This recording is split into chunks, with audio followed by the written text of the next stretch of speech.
जय श्री सीताराम। श्री राम जय जय राम। श्री सद्गुरुदेव भगवान के चरणों में प्रणाम। किसी का प्रश्न है कि हम 5 माला करते हैं, 11 माला करते हैं, तो क्या हमें कोई फल प्राप्त नहीं होगा? क्या हमारा माला करना व्यर्थ है? क्योंकि कहा जाता है, संत जन कहते रहते हैं कि तेल धारावत भजन होना चाहिए और 24 घंटे नाम चलना चाहिए ऐसा कहा जाता है, और वो भी ठीक ही कहा जाता है। लेकिन ऐसा तो नहीं कहा कि 11 माला से कुछ नहीं होगा, 5 माला से कुछ नहीं होगा। ऐसा तो बिल्कुल नहीं कहा है कि भाई 5 माला आप करते हैं तो बिल्कुल ही कुछ नहीं होगा, कुछ प्राप्त होगा। तो आपने 1 माला भी अगर आप नियम से करते हैं तो 1 माला करना भी व्यर्थ नहीं है। और मैं तो कहता हूँ 1 नाम लेना भी व्यर्थ नहीं है। एक बार भी अगर कोई श्री राम जय जय राम बोला है, वो भी व्यर्थ नहीं जाता, तो फिर 11 माला तो कैसे व्यर्थ जाएगी? तो व्यर्थ तो कुछ भी नहीं है। लेकिन अगर आप 11 माला विधि से करें, आपके गुरु से आपको विधि प्राप्त हो, तो 11 माला आज के समय में ऐसी भाग दौड़ की दिनचर्या में, इस जीवन में भाग दौड़ की दिनचर्या में भी अगर आप 11 माला निकाल लेते हैं, आधा घंटा परमात्मा के लिए और अपने आत्यंतिक कल्याण के लिए निकाल लेते हैं, तो बहुत है। आप इससे भी बहुत कुछ प्राप्त कर सकते हैं, बस आपके पास विधि होनी चाहिए।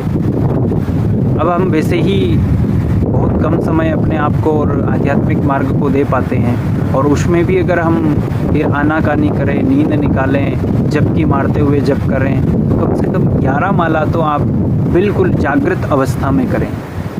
तो अगर आपको विधि प्राप्त नहीं है तो एक छोटी सी विधि बतला देता हूँ, जैसा गुरु कृपा से प्राप्त है, और ये विधि बहुत कारगर है। आध्यात्मिक मार्ग में ऊंचाइयों की ओर जाने के लिए बहुत सहयोगी है, मंत्र सहयोगी हैं। और आप 11 माला करते हैं तो बिल्कुल ऐसा ना सोचें कि मैं कुछ नहीं कर रहा, या मेरे पास में 11 माला करने का इतना ही समय है तो मुझे कुछ प्राप्त नहीं होगा क्योंकि मैं बहुत ज़्यादा भजन नहीं कर पाता। अगर आप ठीक से आधा घंटा भी दे पाएंगे ना, तो फिर आगे का भजन अपने आप होगा, उसकी आप चिंता ना करें। बस आप आधा घंटा देने की तैयारी पूरी रखें, पूरी रखें। अब विधि आपके गुरु ने क्या दी है? एक तो साधारण विधि है कि माला हाथ में ली और किस प्रकार से माला को घुमाना है, किस प्रकार से सुमेरु आते ही लांगना नहीं है। जो विधि होती है माला फेरने की, वो विधि तो गुरु ने आपको दी होगी, और अगर नहीं दी हो तो कोई बात नहीं। एक छोटी सी विधि हम बता देते हैं गुरु कृपा से जो प्राप्त है, कि जैसे मंत्र को उपांशु ही जप किया जाता है, बोला नहीं जाता है। जैसे मैं श्री राम जय जय राम तो बोल सकता हूँ, लेकिन मंत्र जो दिया जाता है, कान में जो गुरु मंत्र दिया जाता है, गुरु मंत्र को केवल जपा जा सकता है उपांशु या फिर मानसिक। तो 3 प्रकार की विधि होती है, वाचिक, उपांशु और मानसिक। विशेष प्रकार से बहुत सारी विधियाँ होती हैं। तो जो विधि है वो इस प्रकार से हैं कि अगर गुरु मंत्र का आप जाप करते हैं तो उपांशु से शुरू करें। अगर आप 11 माला करते हैं तो मैं विधि बता रहा हूँ कि 11 माला करते हैं तो जागृत अवस्था में, और बिल्कुल इधर उधर ना देखते हुए, उधर उधर की बात ना सोचते हुए, बिल्कुल स्थिर होके अपने गुरु मंत्र के जो अक्षर हैं उन पर ध्यान करते हुए आप 5 माला उपांशु से करें। जैसे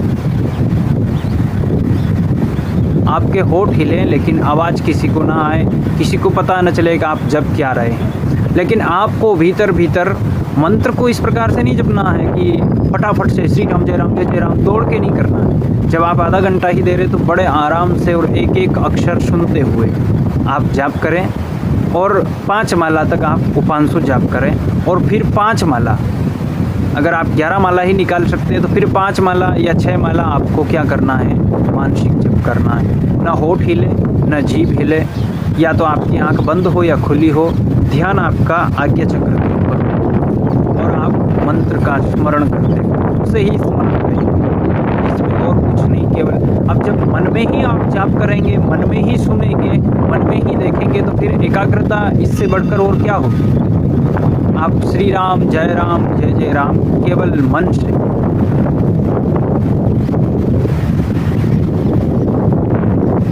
भीतर मंत्र गूंजता रहे। तो इस प्रकार की अगर आप प्रक्रिया करेंगे, विशेष तो अगर आप निकाल सको तो 15 माला करें, 11 माला की जगह 15 माला करें, 5-5 स्टेप बाय स्टेप।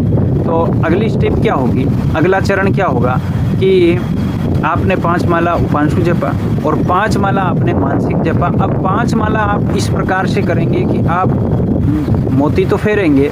अगर आप समय से करते हैं तो आप 10-10 मिनट का कर सकते हैं, 10 मिनट उपांशु, 10 मिनट मानसिक, और फिर 10 मिनट आपको क्या करना है, मन से भी इस प्रकार से भीतर से चेष्टा बंद कर देनी है। अब जो भीतर मंत्र चलेगा, क्योंकि आपने 5 माला उपांशु किया है, 5 माला मानसिक किया है, तो अब जो मंत्र है वो चल पड़ेगा भीतर भीतर। तो आपको केवल उसे सुनना है, जपना भी नहीं, अपनी ओर से आपको प्रक्रिया करनी ही नहीं है। आप अगर माला घुमाते हैं तो आप बस केवल मोती घुमाएंगे, आपका ध्यान मंत्र पे रहे, लेकिन आप कुछ करेंगे नहीं। इतनी देर जो आपने जपा है बस उसकी रिदम को आप भीतर भीतर सुनेंगे। अगर आप 15 माला कर पाएँ इस प्रकार की, तो आप 1 महीना करके देखें और फिर परिणाम आप कमेंट बॉक्स में लिखना अपना। अगर ये छोटी सी प्रक्रिया आपने सीख ली तो मैं कहता हूँ कि आधा घंटा भी अगर आप देने लगे इस प्रकार का, तो आप ध्यान की अवस्था में चले जाएंगे। धीरे धीरे धीरे धीरे आप स्वयं समझने लगेंगे, आपको किसी से समझने की आवश्यकता नहीं पड़ेगी कि आप किस स्थिति में जा रहे हैं। क्योंकि जब आप अंतिम चरण में ना कोई चेष्टा करेंगे मंत्र जपने की, ना कोई विचार करेंगे, केवल भीतर आपने जो अभी तक चलाया है वो चलेगा और उसे आप केवल सुन रहे हैं, तो बड़ा आनंद प्राप्त होगा। कोई चेष्टा नहीं, कोई प्रतिक्रिया नहीं, कोई विचार नहीं, कोई तनाव नहीं, कुछ भी आपको करना नहीं, केवल आपने जो दोहराया है इतनी देर उसे केवल सुनना है।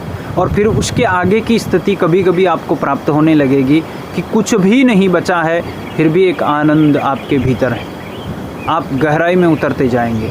तो आपको वो स्थिति तब आएगी ना जब विचार बंद हो, और विचार तब बंद होंगे जब विचार आपका एक जगह स्थिर होना आपका अभ्यास हो जाए। जैसे आपने विचार को एक मंत्र के ऊपर, एक नाम, भगवान के नाम के ऊपर स्थित करना और टिकाना प्रारंभ कर दिया। 5 मिनट ही सही, 10 मिनट ही सही टिका, बहुत है 10 मिनट, फिर आप धीरे धीरे आगे बढ़ते जाएंगे। तो एक छोटी सी विधि थी कि अगर आप आधा घंटा दे पाते हैं तो 10 मिनट उपांशु मंत्र है। अगर नाम है तो आप जब से प्रारंभ कर सकते हैं कि 10 मिनट आपने मुंह से बोला राम राम राम राम राम राम राम राम राम राम राम, और फिर आपने 10 मिनट मन उपांशु बोला।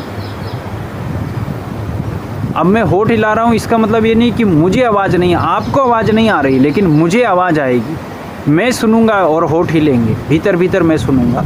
और फिर तीसरे चरण में होठ भी नहीं हिलानी, जीभ भी नहीं हिलाना, केवल भीतर भीतर मन से जपना है राम राम राम, या फिर जो आप मंत्र जप करते हैं या फिर नाम जप करते हैं। तो मंत्र अगर जप कर रहे हैं तो उपांशु से ही प्रारंभ करना है, उसमें आवाज़ नहीं देनी है। और नाम जप करते हैं तो नाम जप आप आवाज़ से प्रारंभ करें, उपांशु फिर मानसिक, और फिर मानसिक के बाद जो स्थिति आती है वो अपने आप आती है। तो आप इस प्रकार से 3 चरण में जाप कर सकते हैं। मंत्र में एक वो विधि है कि आप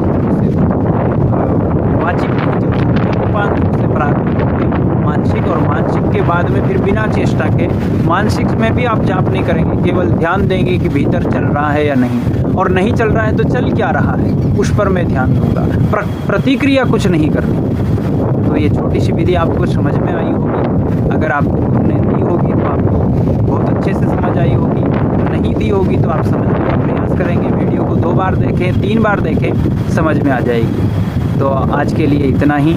श्री राम, जय जय राम।